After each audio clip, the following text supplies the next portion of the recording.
collectivité locale ya xaalis ba kenn du xam lañu koy doyee. Il n'y a pas de lumière dans tout Golf Nord, hein. Il n'y a pas de lumière, quoi.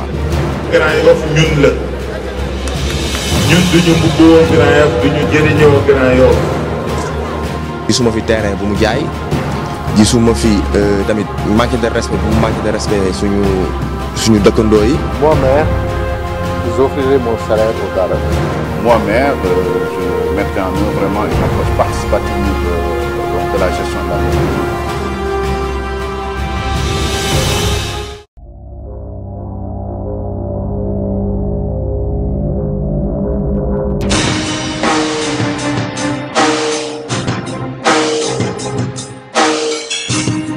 Située dans le Sénégal des profondeurs, la commune de Linguère garde encore les vestiges d'un héritage prestigieux. C'est surtout un pôle rural qui suscite de plus en plus d'intérêt. À Linguère, tout semble indiquer une ville en mutation qui s'ouvre timidement aux innovations, par ailleurs grâce à la perspicacité de ses fils. Se réclamant d'une légitimité absolue dans la commune de Linguère, Habib Sy n'entend pas s'arrêter en si bon chemin. L'ancien ministre d'État sous le règne de Abdoulaye Wade et non moins maire sortant semble être dans le pari, sans forcing. Seulement à Linguère, les populations sont plus qu'impliquées. Longtemps confrontés aux problèmes environnementaux, entre autres dures réalités économiques, notamment dans un site enclavé, les habitants de Linguère veulent provoquer le moment de la délivrance pour ces prochaines échéances. Encore, faut-il découvrir la véritable histoire d'Habib Sy? Qui se cache derrière cet homme calme? Quelle suite faut-il donner à l'ambition de ce maire sortant? Suivez le curseur.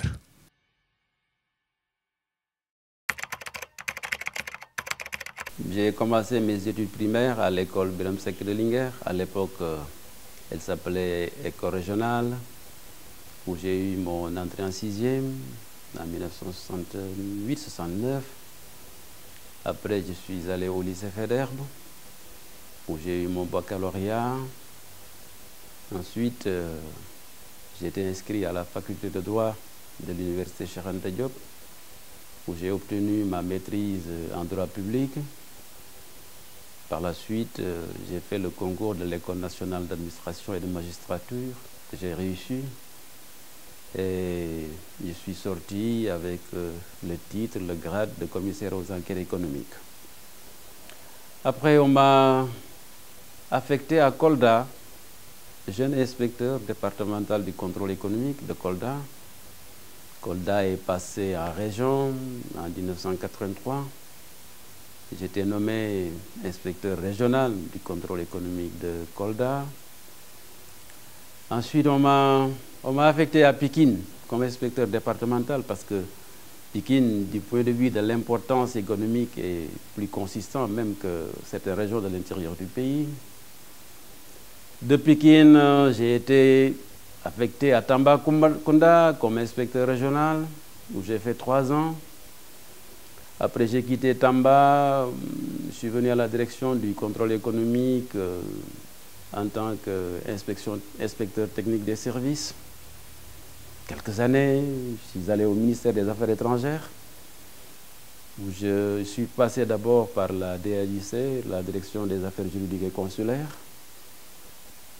Et 1 mois ou 2 mois après, quelques mois en tout cas, j'ai été affecté à la DAO, la direction Europe-Afrique-Océanie, et j'étais chef du bureau de l'Europe de l'Ouest. Après, j'ai quitté les affaires étrangères, je suis allé au commerce extérieur parce que le ministère du Commerce est mon ministère d'origine. J'ai eu beaucoup de postes, responsabilités, chef du bureau des importations, chef de la division des imports-exports, etc. Et c'est de là que j'ai été nommé après directeur de cabinet de Maître Abdoulaye Wade, ministre d'État auprès du président de la République dans le gouvernement d'Abdou Diouf. De 1995 à 1998, j'étais son directeur de cabinet. Après, on est sorti du gouvernement de Diouf en 2008. Et quand on est sorti du gouvernement de Diouf, quelque temps après, mon ami Khalifa Sall m'a nommé conseiller technique dans son département, au ministère du Commerce. Et c'est là où je suis resté jusqu'aux élections de 2000. On a gagné ces élections présidentielles. Et de 2000 à 2002, j'ai été nommé administrateur général du Trade-Point, Sénégal. Et en 2000, j'ai fait mon 2002, j'ai fait mon entrée dans le gouvernement en tant que ministre de l'Agriculture et de l'Élevage. Par la suite, j'ai occupé beaucoup de postes ministériels. J'ai l'hydraulique, l'assainissement, les infrastructures, les transports terrestres, les transports aériens, les télécommunications, les technologies de l'information et de la communication. Bref, j'ai occupé énormément de postes de responsabilité dans le gouvernement, la fonction publique, les organisations professionnelles. Et en 2009, le président Wade m'a appelé dans son cabinet. Et pour l'histoire, je suis le dernier directeur de cabinet du ministre d'État, directeur de cabinet du président Abdoulaye Wade. On a perdu le pouvoir en 2012. Et je suis encore agent de l'administration et je continue à occuper les fonctions de maire de Linguère, élection que j'ai gagnée depuis 2002. Donc ça l'a fait 12 ans que je suis maire de la commune de Linguère. Et aujourd'hui, ce background me donne, sans fausse modestie, un certain avantage comparatif à beaucoup d'autres Sénégalais. C'est ce qui fait que j'ai une ambition présidentielle parce que j'ai une vision globale du Sénégal, j'ai des visions sectorielles.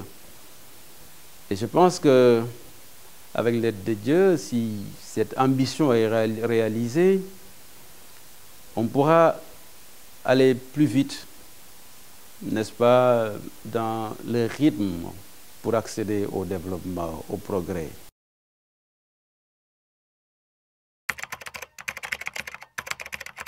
Et quand je prenais la commune de Linguère avec mon équipe, on peut dire que Linguère, c'était le désert, c'était la désolation.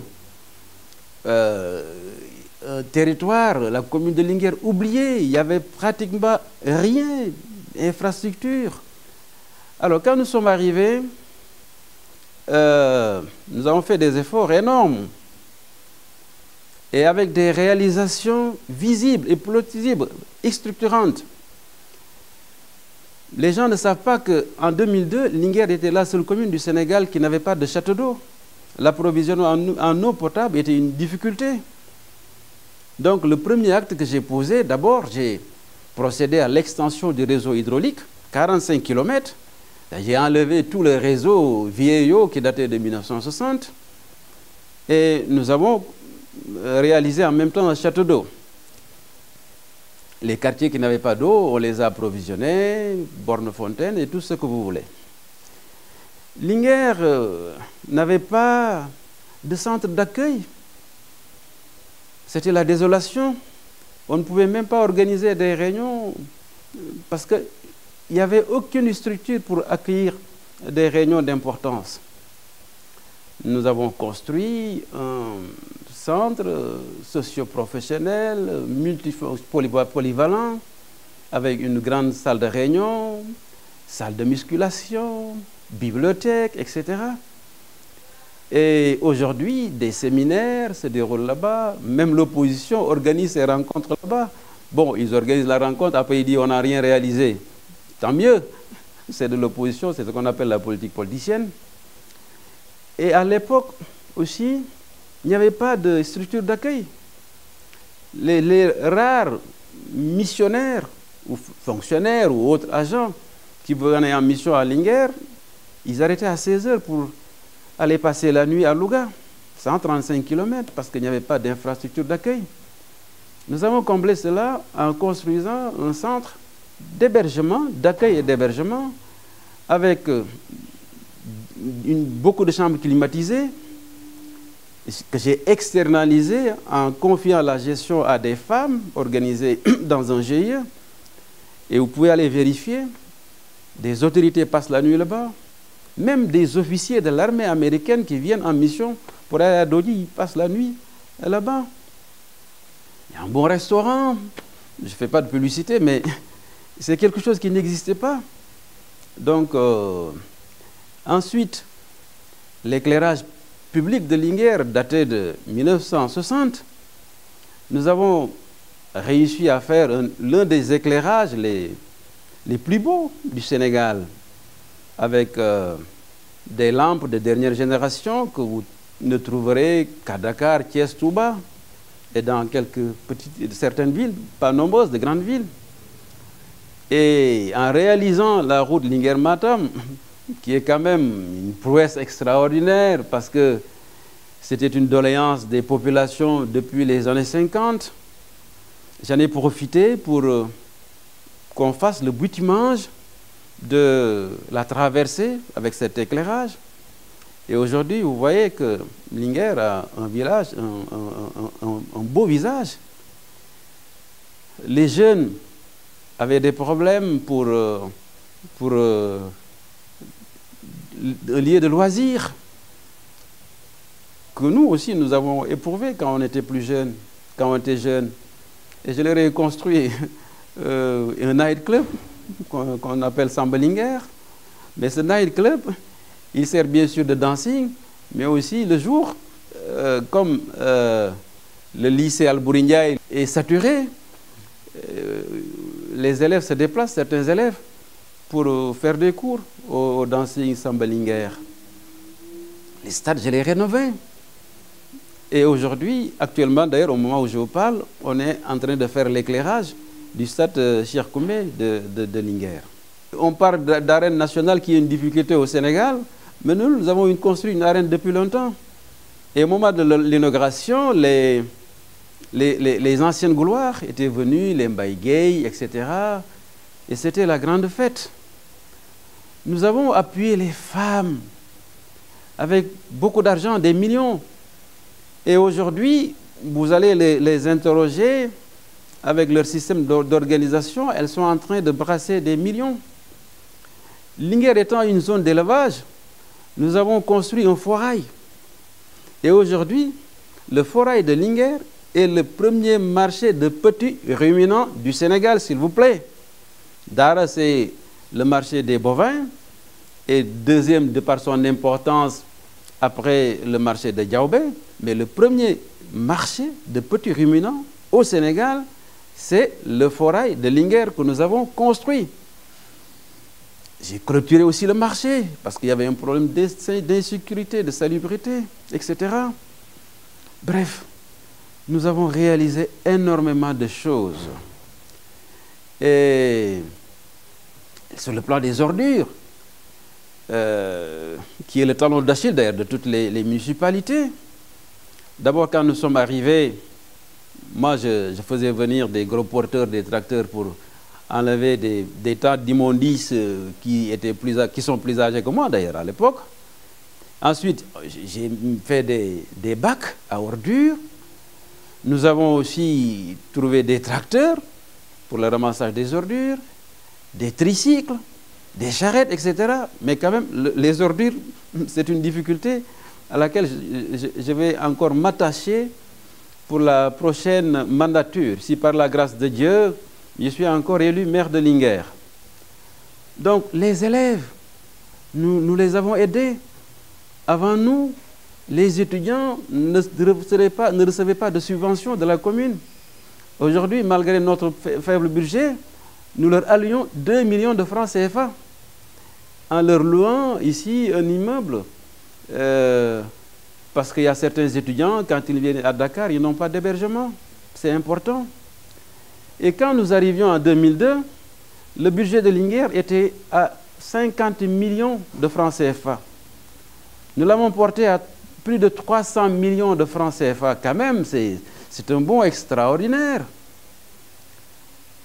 Bref, on a fait énormément de choses que je peux énumérer jusqu'à demain, je ne finirai pas.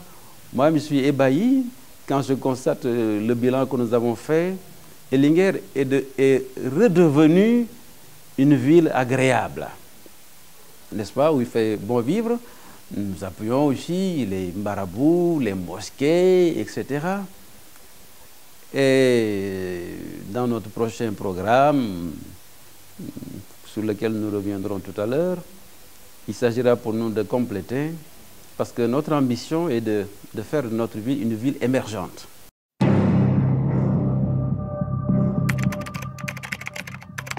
Le maire de la commune de Linguère doit rendre compte à la commune et à son conseil municipal de l'utilisation du denier. Le moyen formel qu'il devait utiliser, c'est qu'à chaque année, il doit faire son compte administratif pour dire que voici le budget que j'avais, voici l'utilisation que j'en ai faite. D'ailleurs, je l'ai taquiné une fois en disant que le maire a toujours dit qu'il ne prend pas son salaire.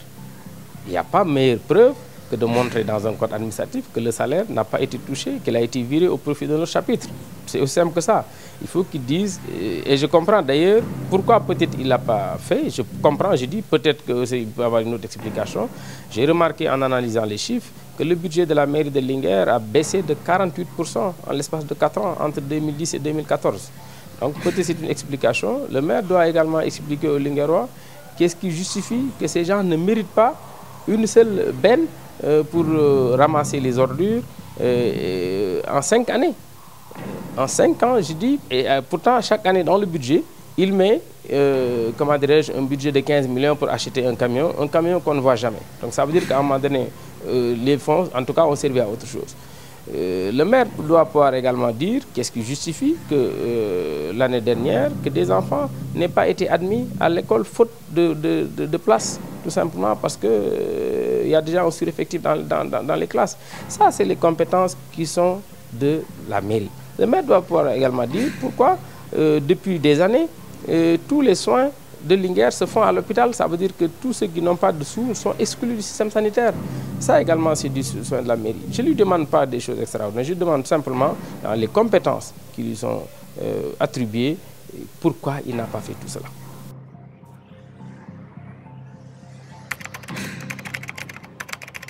Bon, il faut qu'il soit d'abord à jour. Nous avons fait le compte administratif de 2009, ce n'est pas 2008. Puis ensuite, le compte administratif, je ne dirais pas que ce n'est pas une obligation, mais ce n'est pas quelque chose de déterminant dans la gestion d'une municipalité. Nous y travaillons parce que ça demande énormément d'efforts et de travail. Il faut réunir les pièces justificatives sur toute une gestion et après présenter ça au trésor public, à la perception particulièrement, que ça soit validé. Et ce n'est qu'ensuite que vous présentez le compte au conseil municipal. Mais tous les comptes que nous avons présentés jusqu'à présent, il n'y a pas de souci. Vraiment, je le rassure que ce n'est pas un problème et que pour le prochain budget, on procédera certainement au vote du compte administratif de 2010, 2011, etc. Oui, bon, on a un dispositif, je l'ai dit tout à l'heure. D'abord, l'état d'immondice qui datait avant l'indépendance que nous avons enlevé. Je vous ai dit tout à l'heure que nous avons doté la mairie de 2 tracteurs. Nous avons installé des bacs à ordures. Nous avons même amené des tricycles pour ramassage des ordures. Nous avons amené des charrettes pour ramasser les ordures. Mais quand même, les ordures, c'est le talon d'Achille de toutes les communes du monde. Je ne dis pas du Sénégal, mais du monde. De Linguère à Dakar, vous ne verrez que des tas d'ordures. C'est pour cela, quand même, je n'ai pas compris quand mon adversaire politique est allé filmer les ordures de Linguère pour les exposer à la télévision. C'est un manque de considération pour les populations. Il ne devrait pas le faire. Il y a plus d'ordures à Dakar qu'à Linguère. Il y en a plus à Thiès à Linguère. Il y en a plus à Dara qu'à Linguère. Ce n'est pas pour des motifs politiques qu'on doit avoir un tel comportement. Maintenant, moi d'ailleurs, je fais partie de ces ministres qui à l'époque n'étaient pas d'accord pour qu'on transfère la gestion des ordures aux communes. Il n'y a aucune commune au monde, ou bien au Sénégal, qui a la capacité de régler et de gérer les ordures. Ça doit être un problème de l'État. C'était tout le différent qu'il y a eu entre le maire Khalifa Sall, mon ami, et le président Wade. nous avions pris les dispositions pour que la gestion soit transférée à l'État. Je crois que le président Macky Sall est revenu là-dessus. Et vous voyez la situation globale du pays. C'est le talon d'Achille de toutes les communes.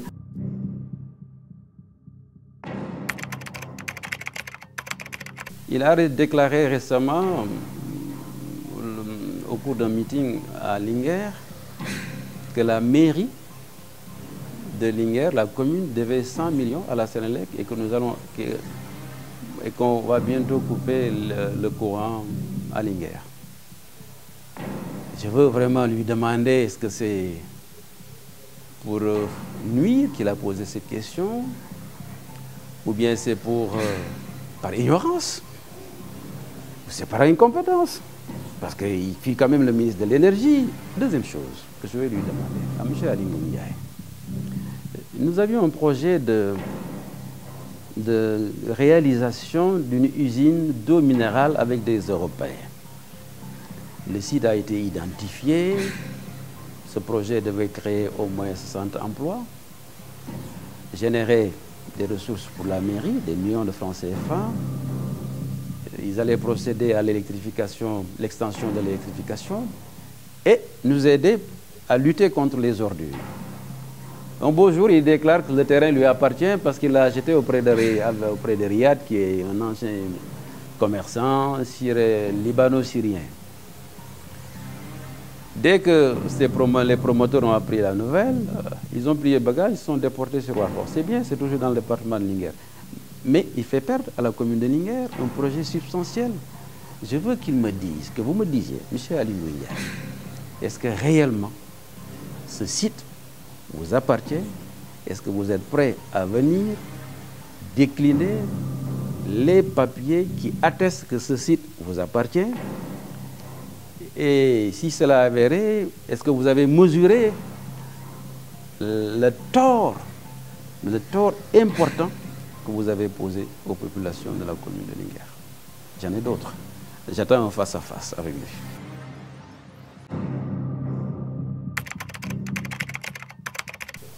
Non, mon grand frère se trompe. J'ai entendu un peu sa réaction. En fait, il s'est trompé. J'ai quand même été ministre de l'énergie. Je sais bien ce dont je parle. J'ai dit, Habib Sy doit nous expliquer et payer ses dettes d'électricité avant de partir. Il devait, au 22 mai d'ailleurs, 2014, 140 millions de francs CFA. Sur les 140 millions de francs CFA, il y a 104 millions ou 105 millions à peu près du fait des factures d'éclairage public. Et il y a 34 millions ou 35 qui sont des factures des services d'électricité dans les bureaux et dans les mosquées. Je détiens l'ensemble de ces éléments. Donc ce n'est pas des déclarations que nous faisons de manière fortuite. Il a dit que les communes ne payent plus. Ce n'est acté nulle part. C'est vrai, dans la réalité, les communes ne payent plus l'éclairage public sur décision que Wade avait prise sans l'acter. Il a dit il y a un décret. Il ne peut pas montrer de décret. Il n'y a aucun décret qui dispense les communes de paiement de l'éclairage public. Le président Wade, à la veille des élections de, je sais plus, je pense que c'était le local de 2009, avait pris la décision de dire suspendez les paiements de l'éclairage public, mais il n'avait pas pris de décision pour que la Sénélec prenne ça en charge. C'est un dossier, moi, que j'avais pris en charge quand j'étais ministre de l'énergie, parce que l'éclairage public coûte en moyenne 1 milliard à la Sénélec. Donc personne ne paye, ça fait les maires, alors que les maires devaient également payer cette facture. Il peut peut-être dire que je suis dans la même situation que les autres communes, mais dire qu'il y a un décret qui l'annule, je pense que là, il s'est trompé carrément. Il n'y a jamais eu de décret. C'est vrai qu'avec Wade, on était habitué, le président Wade, on était habitué à ce genre de décision qui n'est acté nulle part. Et c'est aujourd'hui un problème dont souffre la main. Même s'il dit qu'il peut être dans la même logique que les autres communes pour l'éclairage public, il a quand même des factures impayées de 35 millions pour les services, pour les mosquées. Ça, je le confirme. Et je pense qu'il va le payer avant de partir. Si on a un projet, on le fait avant un terrain qui lui appartient, mais pas sur le terrain d'autrui. S'il parle du terrain qui est à l'entrée de Linguère, que j'avais acheté auprès d'un commerçant de Linguère, j'avais acheté les impenses, parce qu'en fait c'est un terrain de domaine national, je ne peux pas l'acheter, j'achète uniquement les impenses. S'il a un projet qui est un projet d'utilité publique, mais il connaît la procédure. Et, si le projet mérite qu'on exproprie le terrain, il peut même l'enclencher.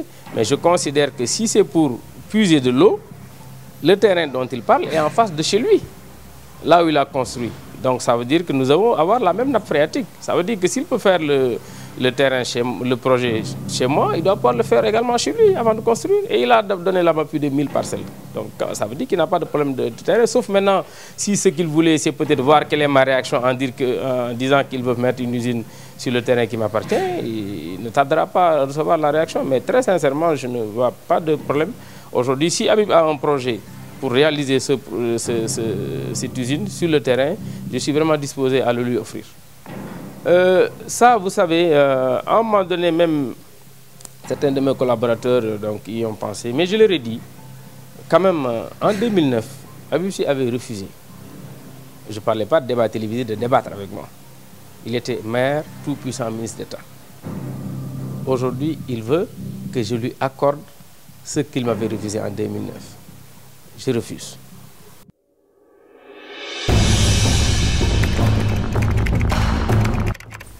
J'allais dire nous, maires, parce que nous sommes une équipe.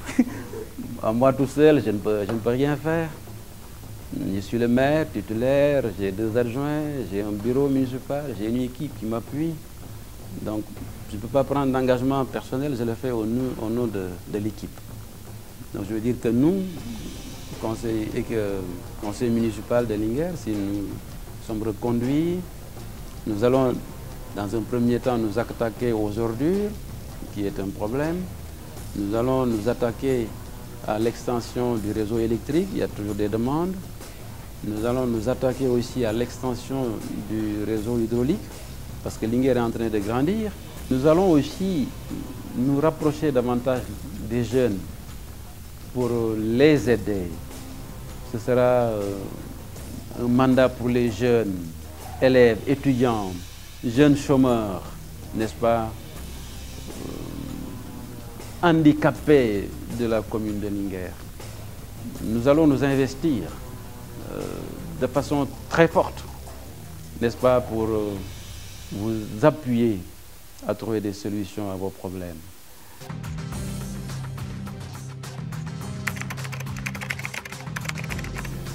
C'est une évidence. C'est une évidence. Je rappelle quand même que quand j'ai été nommé maire en compétition avec lui, il a eu l'élégance de venir jusqu'à chez moi pour me féliciter.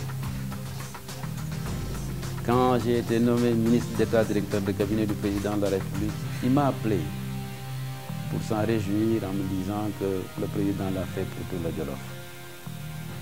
Quand on l'a nommé ministre, lui aussi, je l'ai appelé pour le féliciter. Parce qu'en dépit de cette compétition politique, quand même, c'est mon jeune frère. Ça aussi, il faut qu'il le comprenne. Nous appartenons tous au Jolof. Il y a des limites que je ne franchirai jamais.